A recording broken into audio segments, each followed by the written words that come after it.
Mitinda, good morning. Still a little froggy, I'm afraid, from my cold last week, but much invigorated by yesterday's marvellous and, I think, most interesting Trevithick Day. A special vote of thanks again to Trevor and Val Daly and all the rest of the committee, and to everybody who helped out on the day, not forgetting, of course, the police, including the specials, who always do such a marvellous job of coping with everyday crises, from the small, perhaps sometimes to the large. Though having said that, it's interesting, isn't it, that in the years that Trevithick Day has been going now, with 30, perhaps 40,000 people on the streets, there hasn't been any serious trouble or incident at all. And I think that's a great credit to the people of Camborne and to the people of Cornwall as a whole. Now, a lot to get through today. First of all, to tell you that today is Kala Me. Heddiw you Kala Me. Kala means the first day. It comes from the old Latin word calens. So, heddiw you Kala Me. And because today, Kala Me, is on a Sunday, the Padstow Obios celebrations are taking place tomorrow. So if you're just about to leap in the car to drive to Padstow, unpack those bags, put the thermos flask back, you don't need to go until tomorrow. And secondly, do you know what a spongin is? You may not, but I'll let you know by the end of the programme. But we go back to Camborne now, because Myrna Kembelloch, who is the Academic Secretary of the Institute of Cornish Studies, you've heard Myrna speaking before on this programme about the Institute, has just completed a new translation of the Camborne play. So I went to Myrna's house to ask her what the Camborne play is. Well, the Camborne play is Dear Old Bunin's Merry Azek. And what's Bunin's Merry Azek? I know what it is, but a lot of listeners may not. Well, it's a medieval saints play written in 1504, and it's the only surviving British saints play, and it belongs to the town of Camborne. It was written in Camborne for Camborne people. It's a pre-Reformation play. How do we know that it was written in Camborne? Well, we don't. We have to assume that it's written in Camborne or its parish, because the whole thing is set in and around Camborne, and it has all Camborne place names, and the whole thing is centred on Camborne Church and St. Mary Azek, Camborne's saint. Would you like to see the play performed regularly in Camborne, perhaps as part of Trevithick Day or part of some other celebration? I mean, is that why you've produced the new translation? Yes, it is why, actually. I do think that the play ought to be played every single year, or at least in as many years as Camborne can do it. After all, Camborne's got itself together to produce a wonderful thing called Trevithick Day, and it all really came out of the blue. It's a modern festival. One would assume, if one went there and didn't know, that it was a very ancient festival. Well, it isn't. It's a modern one. It's only a few years old. But of course, the theme and the glory of the festival is ancient. It's the same kind of festival. It's the same thing that the medievals had. And they had their play on those fair days, as they were called. In fact, I think 3 fair days are mentioned in the Camborne play, which the saint claims that he sets up for the people so that they can have a fair.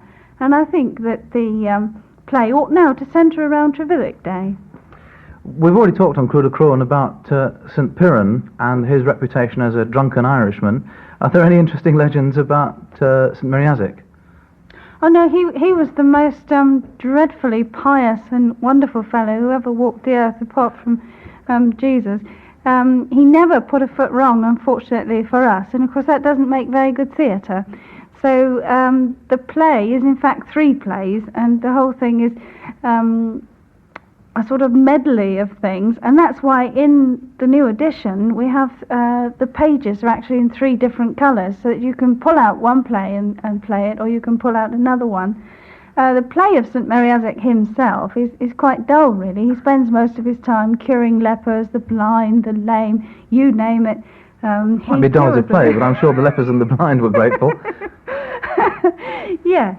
And then the other plays are full of dragons and even a black mass. All sorts of other things go on in the other plays. Oh, I don't know about celebrating black masses in the middle of Camborne every Trevithick Day. That might cause some stir.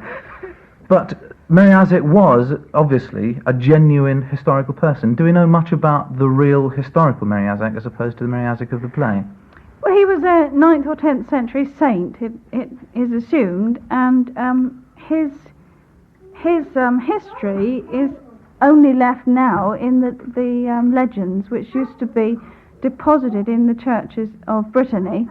And it said that... Because he came from Britain? Yes, he came from Brittany. And in the play, of course, it shows him coming over the water to Cornwall and coming up to Cambourne Parish and establishing himself there, establishing the church there. But the play itself is lively, entertaining, and well worth putting on, and you would hope to see it perhaps next year as part of Trevithick Day. Oh yes, I would love a group of people to come together and really produce the play. It has been done. It was done in 1986 at St. Paul's Church in Truro by Jerry Finch, and college students and also amateur and professional actors as well put it on. But you think the play belongs to Cambourne and should be... Yes, of course. It's not the Truro play, it's the Cambourne play, isn't it? Myrna Kimbelek talking about the Cambourne play, which is published by Delanzo Truran at $6.95 and widely available in local bookshops, and well worth the buy, I think. Now from Cameron to Birmingham, or Sutton Coldfield to be more precise, because very unusually the Cornish correspondence course, which is most frequently used, KDL, or Kernewek Dre Lither, which has many students worldwide, is actually run by a man called Ray Edwards, who comes from and lives in Sutton Coldfield.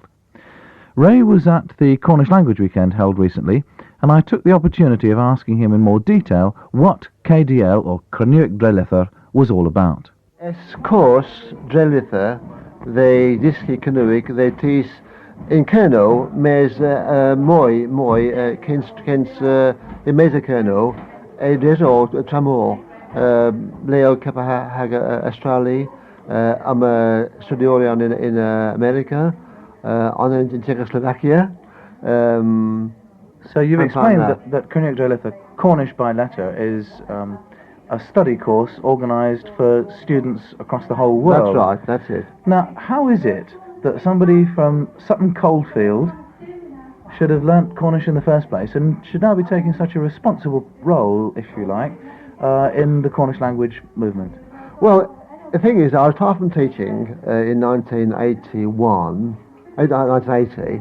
and I picked up a note from you actually in Cairn about this weekend at Falmouth, which I went down to, and I started from there. So it's my fault? It's your fault, yes. I wrote to you of that. Oh, yes. And I had a letter back from Brian Webb, Mm-hmm. who is now not with us, unfortunately. So that's how you started learning Cornish yourself? That's right. Yes. I came there that weekend. And then, was it because you yourself live in Sutton Coldfield, such a long way away, that you felt the need to develop correspondence course material? Was that how it started? Well, yes and no. I passed the examination, the first, second and third grades, and then I started to write to a few people in Cornish, and I found that they in fact needed help. I found I knew more than they did, to my surprise. Mm-hmm. And then Ken George wrote to me and said, would I like to try and organise some kind of course for people mainly outside Cornwall who wanted to learn the language. Yeah. So I did. I wrote this course and it went from there.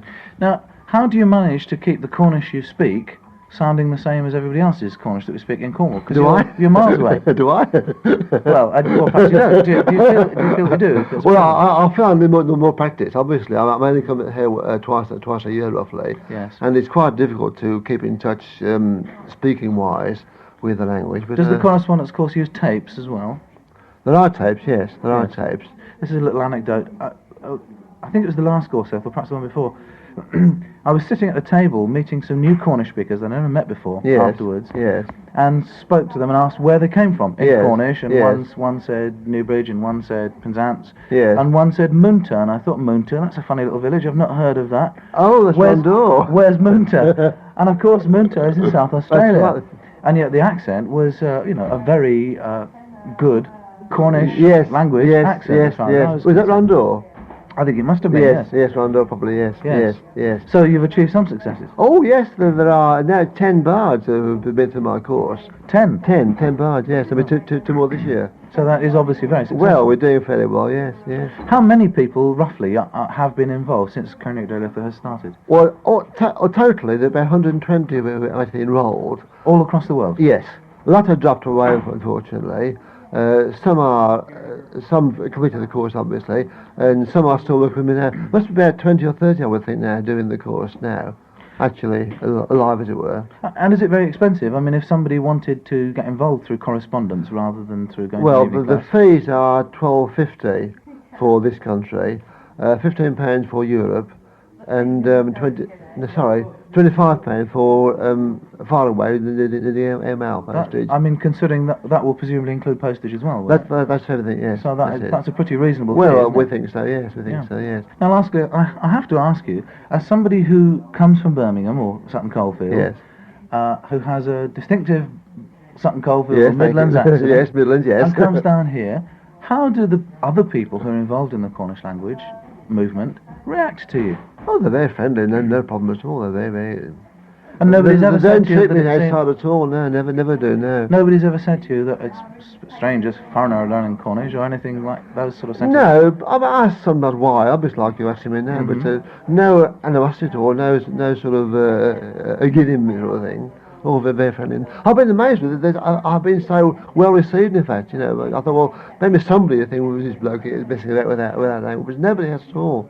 Everyone I've met has been very, very friendly indeed. Well, and you prove that. Go and these. How many way to 5th Patrol, Dar, Rad Kernewek, KDL, and Miraz this.